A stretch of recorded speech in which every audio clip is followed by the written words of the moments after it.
Hi everyone, my name is Toshko Koro and welcome to another episode of the Growth Clean Podcast. On this episode, you have the finance writer Jack Rains and we discuss why he started writing, how long it took to scale his blog, balancing work and travel, how he gets ideas, understanding the spotlight effect, getting people to pay attention to your blog, and advice for new writers. And I hope you enjoy the rest of the show. Alright, Jack, welcome to Growth Clean Podcast. How are you doing, man? I'm good. Thanks for having me. Yeah. So, would you mind telling us a bit about yourself? Yeah. So, I guess the basics are, my name's Jack. I'm 25. I live in Atlanta, Georgia. I graduated from Mercer University, where I played football and studied Spanish and finance. I graduated from there in December of 2019. And then I started working in finance for UPS in Atlanta, Georgia in February of 2020, right before COVID basically stopped the world. I did that for a year and a half, and then I really didn't want to go back to the office. And I got an email about returning to the office in August of 2021. And I bought a one-way ticket to Europe and started traveling and writing a travel blog and a finance blog. And then since then, all the writing stuff, which I just did as a hobby, ended up turning into, I guess, a career. That's how I make money now. So it was a pretty interesting path. Yeah. So what was COVID like for you?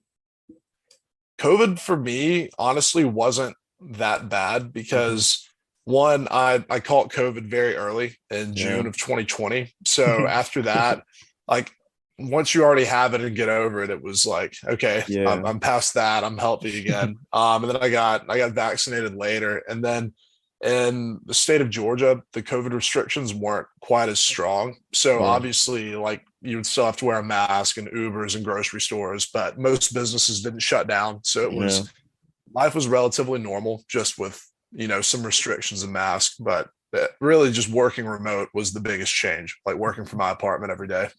Yeah. So, getting into writing, why did you, you said you didn't want to go back to your 9 to 5 life. Right. Yeah. So what was the reception like for your travel blog and your finance blog? Yeah. So I guess I should go back to how I got started writing in the first place. So during quarantine and lockdowns, I was trading stocks a lot and made a good bit of money on the stock market. And I found a website called Seeking Alpha where they would pay me like $150 per article to write about stocks. Just write about whatever company you want. If they like the article and publish it, they would pay me. So I started doing that and realized, one, that I liked it, and two, I was pretty good at it. So when we got to August of 2021 and I was looking to quit my job, I already knew that I enjoyed writing. And I saw that Morning Brew, which is a big media business newsletter company, was hiring writers. And I applied to be a writer for them. And I really didn't have that much writing experience and didn't get hired, obviously. So I actually started a finance blog, Young Money, which is the one that I still write now, with the plan of publishing 2 articles per week for 3 months or so, and then reapplying to Morning Brew to write for them. And then I was going to do that while I was traveling, and I had enough money saved up to travel cheap and stay in hostels and stuff. And I thought it would be fun to write a travel blog just of what I was doing while I was over there. So I was just planning on writing for a few months and then reapplying to Morning Brew. And the plan was to get a job with them or somebody similar as a writer, because I was planning on going to graduate school the following year, business school this coming fall. So the plan was to write for a big company for a year before grad school while I was traveling. And then I ended up reaching out to this finance meme page called Liquidity. I don't know if you're familiar with Liquidity or not. No, I'm not. It's in the traditional finance community. It's a pretty popular meme page. He has 260,000 followers on Twitter and 600,000 on Instagram. But he had this newsletter called Exec Sum, and it was a finance newsletter with 80,000 readers at that point. And I just messaged him out of the blue on Twitter and said, "Hey, I saw you have a newsletter. I write this finance blog. I like your content. I would like to come write for you if you're looking to bring on new people." And he liked my stuff. and he needed some help like editing his newsletter. So I started working with him, and then I saw that he was making like thousands and thousands of dollars from advertisements on the newsletter. And I Mm-hmm. realized, okay, if instead of going to like work for a bigger company, if I can get my blog or newsletter big enough that a lot of people are reading it, then I can actually just monetize that instead of applying to work for somebody else. And then Yeah. I keep all the money from it. So after that, I still work for him and edit his newsletter every day. But I've Mm-hmm. also gotten to the point now that Young Money has like 14,000 readers. So I can make decent advertisement revenue off of that. So it was initially it was just going to be a 3 month project to get a job. And then I realized that this project, my own newsletter, could actually become a revenue stream and open other opportunities the longer I kept it going. So now Mm-hmm. it's just every week putting out a couple of pieces, sharing it everywhere on social media, and just keeping it going. Yeah. So how did you focus on writing for Young Money alone? Because I feel like as a writer or as a freelancer, there are many opportunities open to you every time. So it's quite difficult to focus on one without jumping into a side project, which is something we all do as creative, basically. So how do you focus, or how did you focus on Young Money alone to just keep creating content on it? I It was a lot of experimenting for the first month or two on Yeah. what I would write about and how many pieces I would publish. But Mm-hmm. I got into a rhythm where I was confident that I could publish two quality pieces every week, somewhat related to finance or money or careers or just life stuff and how we deal with our Mm-hmm. money.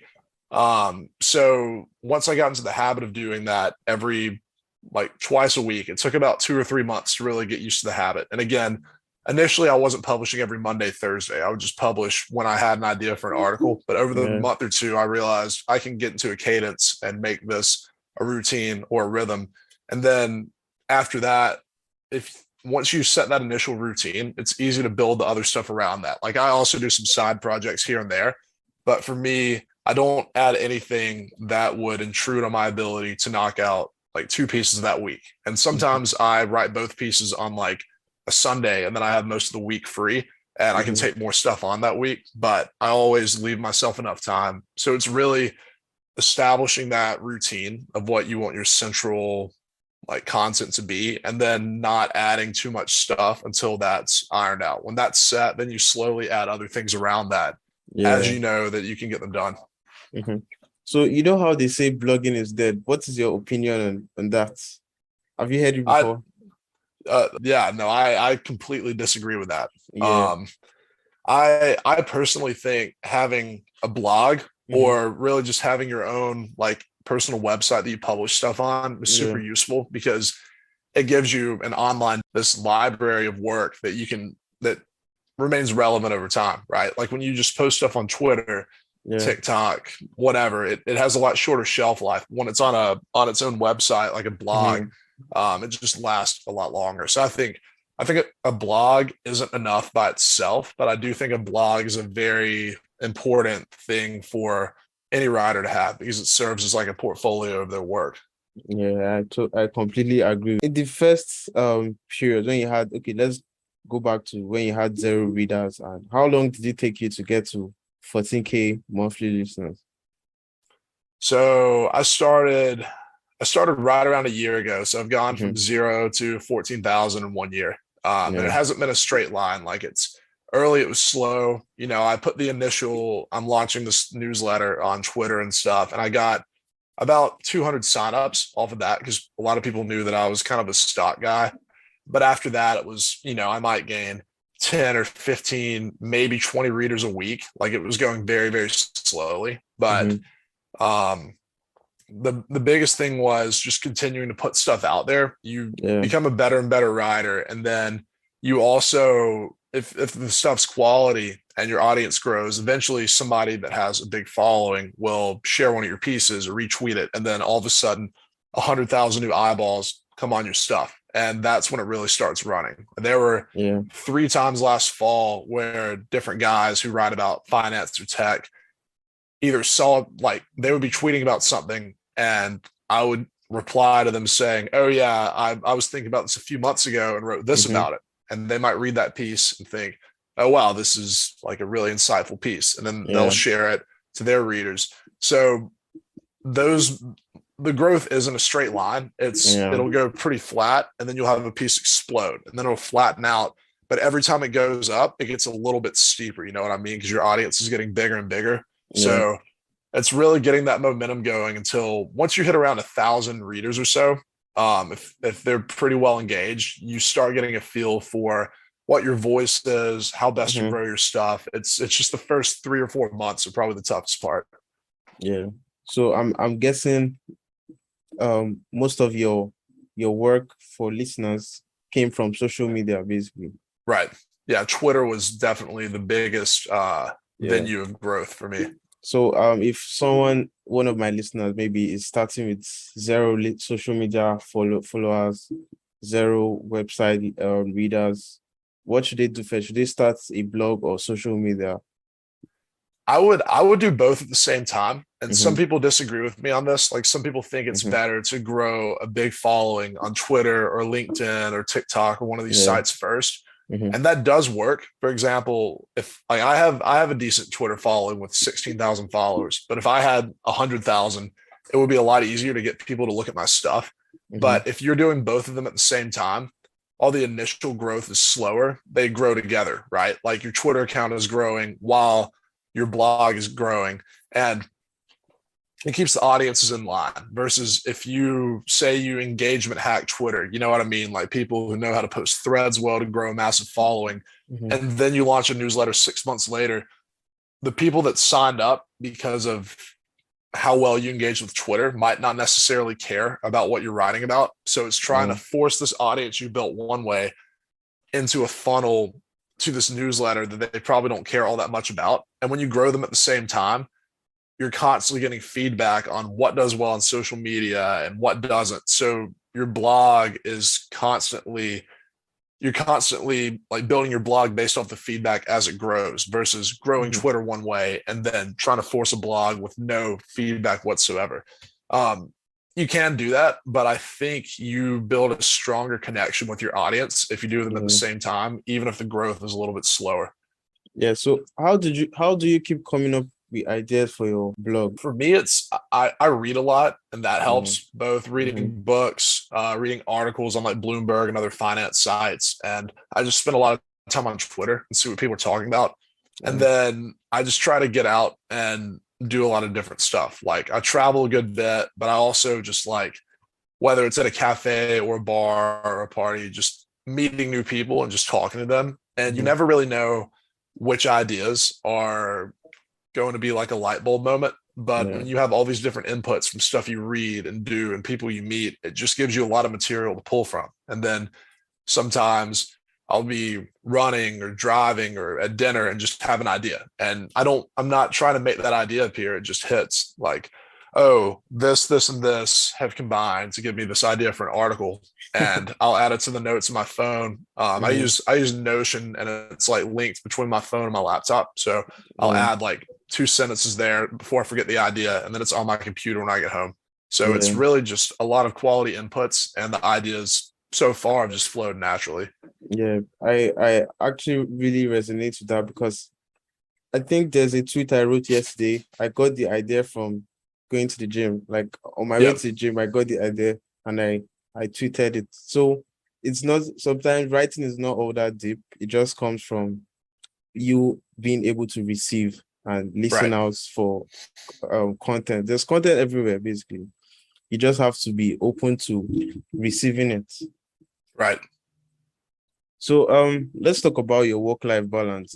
I saw a blog post about it on your blog, basically. So how do you balance work and travel?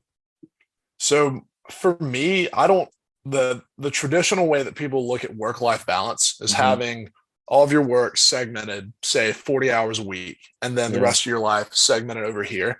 And they put an emphasis on not working too much. Like you don't want to work 100-hour weeks or 80-hour weeks. And I used to think that way too, especially when I had, I guess, a traditional, 9-to-5 finance job. But I think if you do like if and there's nothing wrong with this. Like a lot of, like most people work, more traditional office jobs. And if you Yeah. do work a job like that where you have a salary, I would also value my free time a lot. But if you are working on an entrepreneurial venture or building your own thing, kind of like what I'm doing now, I Mm-hmm. think you have to invest a lot more time and effort early to get that momentum started. Because Yeah. when you're working for a big company, like that company's already built, the structure's there, Mm-hmm. and you are a piece of a much bigger team. Now, if you want to get, if your ambitions are to get to the very top, you're going to have to work harder and put more time in. If your ambitions are you want to make enough money to support your lifestyle and focus on other stuff in your free time, that's fine too. But if you're trying to build your own thing, no matter what it is, your results and success later will largely depend on how much effort and work you're going to put in now. So it really comes down to if you find something that you're incredibly passionate about Yeah. and you want to build it, you are going to have to put the hours in. But Mm-hmm. also for me, I don't really consider writing to be work in the sense that it's something I don't like doing, but just do for a paycheck. Like I truly enjoy doing it. So if I do like 60 hours a week working on stuff, I don't mind it because I like it. Mm-hmm. So I look at it more like work-life harmony, where if you find something that you enjoy doing and you Yeah. know you can make a good bit of money on it, Mm-hmm. like why wouldn't you go all in on that?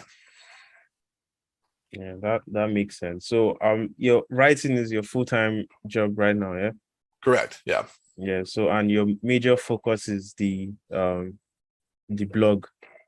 Yeah. So I think I read something about you wrote about the spotlight effects and how everybody thinks people are looking at them and it stops them from being creative. And did you experience that starting out when you're starting out? Yeah, I was very nervous starting out because it's uncomfortable, writing something and sharing it on Yeah, the internet. yeah. Because most people don't do that. It's a lot more vulnerable, especially Mm-hmm. if you were trying to add some emotion or your personal thoughts. Like, what if people Yeah. disagree with you? What if they think it sucks? But the reality is, if your content does suck, nobody's going to see it because nobody's going to Absolutely. share it. Nobody's going to talk about it. So it's not like people are going to call you and say, "Hey, this is terrible. You suck." You just won't hear anything. Yeah, And then if people like it, they're going to share it and you're going to hear a lot about it. yeah. And that makes it a lot easier to get out there because either you're going to be very bad at it and it doesn't matter, Mm-hmm. or you'll end up being good at it and people like it. But nobody's going to go out of their way to tell you that your stuff is awful, right? So once you kind of realize that everybody is ignoring you unless you give them a reason not to, it makes it a Mm-hmm. lot easier to write more powerful stuff, right? Like there's so Yeah. much just bland, normal content. People want something with emotion in it. And it's a good thing if people disagree with you some, because it means you took a very strong stance on something. Yeah. And some people will agree with it and some won't. And once you realize that you have to be authentic and Mm-hmm. sometimes emotional and appeal to stuff like that to get people's attention, you stop caring about whether or not like people are paying attention to you, because nobody is paying attention to you unless you give them a reason to. So you Yeah. have to lean into that. I think the biggest thing is establishing an authentic voice, right? Mm-hmm. Like if you just try to be identical to all the other content out there, Mm-hmm. yours will get lost in the wash because there's other content that already has a bigger audience. So I think the way to do it is add a unique perspective to stuff that's already out there. For example, I write a lot about finance, and a lot of people write about finance, Mm-hmm. but finance is largely a quantitative field with graphs, Mm. numbers, Yeah. and just black and white.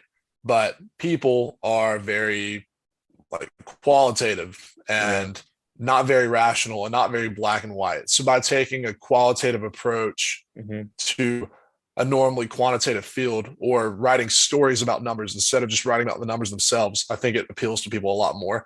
Yeah. So between doing that and then I've started drawing my own art, like the thumbnail images on all of my pieces. And Mm-hmm. it's like the little stick figure drawings. It stands out because it's different. Like I'm not doing really fancy graphs and charts in Excel. I'm drawing pictures that are like very mediocre, but people remember them, right? So I've over time that's just become like a differentiator for me, and it makes my stuff stand out more. The X factor is always the quality of writing. Like it has to be stuff Yeah. that people want to read. But to make your stuff stand out from all the other content out there, it's really a matter of establishing like a very personal voice that people Yeah. recognize as yours. Like I write very much how I talk. It's relatively sarcastic, but I also try to cover my bases. So all my stuff is for the most part backed by pretty good evidence or research, but I'll also be sarcastic, conversational. I'm not trying to write like a professor giving a lecture. I'm trying to write like the 20-something-year-old in the class that's talking to his friends about the Yeah. lecture. And I think that appeals to people a lot. Yeah. So finally, what's some advice you give a beginner writer who is trying to start out as a blogger? I think the biggest thing is one, realizing that it's going to take a lot longer than you expect for stuff to Yeah. take off. You'll look at people who have 100,000 readers or even 10,000 readers and think that, oh, it looks, pretty easy to publish every week. A lot of people share it. But most of those people who have big audiences spent 1, 2, 3 years just trying to get there. Yeah. Like for me, I started writing my blog a year ago, but I was writing like stock articles and other stuff like that for several months before that. And that was also part of the writing process for me. Yeah. Like there was a lot of things before that hit. So you just have to realize it's going to take a lot longer than you think. Yeah. And I could give a lot of like quick tips or engagement advice, but at the end of the day, if you are willing to be patient with it, and you are willing to keep putting stuff out there every week, even if you don't think anybody's reading it, that's the biggest thing, because you just get better and better at it by doing it. As you write more and you share more, you just become better at writing it and learning to promote it. So you have to be willing to stick around for at least 6 months, even if you feel like you're making no progress before that progress starts. Like I started writing in July of last year, my blog, and I didn't really start getting traction until December. So that's a long time of just throwing words out there into the void and hoping people read it. But that's how it goes. That's how it goes for anybody who's succeeded as a writer. So you just have to be willing to do it longer than other people. Yeah, that's good advice, man. Consistency over the long term is how everybody does it. Yep. All right, man. So what are your plans for the future? So I'm actually moving to New York City in 3 weeks. I'm going to graduate school, business school at Columbia University. I got accepted there when I was leaving undergraduate 3 years ago. And basically I would work 2 or 3 years and start grad school there. So my plan is to keep writing and doing my thing while I'm in business school up there. And the hopes are, like, Columbia is a great university, and having an MBA from there will just make my profile look better, basically. But I think I'll be able to leverage like the network that I build at Columbia, along with people I meet in New York, to help like expand what I'm doing writing, whether that's somebody hiring me to like write for their company, or just like building a broader and broader reader network, or finding some other business opportunity that stems from my writing ability. I'm not 100% sure. You don't necessarily know what those opportunities will be before you get there. But yeah, the plan is I'll be in graduate school in New York for 2 years and just keep writing while I'm up there. All right, man. Good luck with everything. And it's been good talking to you. So where can people find you on the internet? So you can find my blog at youngmoney.co. That's .co. And on Twitter at Jack, JACK _Raines, RAINES. I live on Twitter. I'm there 24/7. So feel free to message me there anytime if you want to get in contact. All right, man. It was good talking to you. Have a nice day, man. Yeah, you as well. Thanks, man. Thank you for coming this far. I created the program for people feeling stuck, struggling with an addiction, trying to find their path, and want to become whole again. It is called the Self-Mastery Program. Please check out the show notes to get a copy, and I hope you enjoy the rest of your day.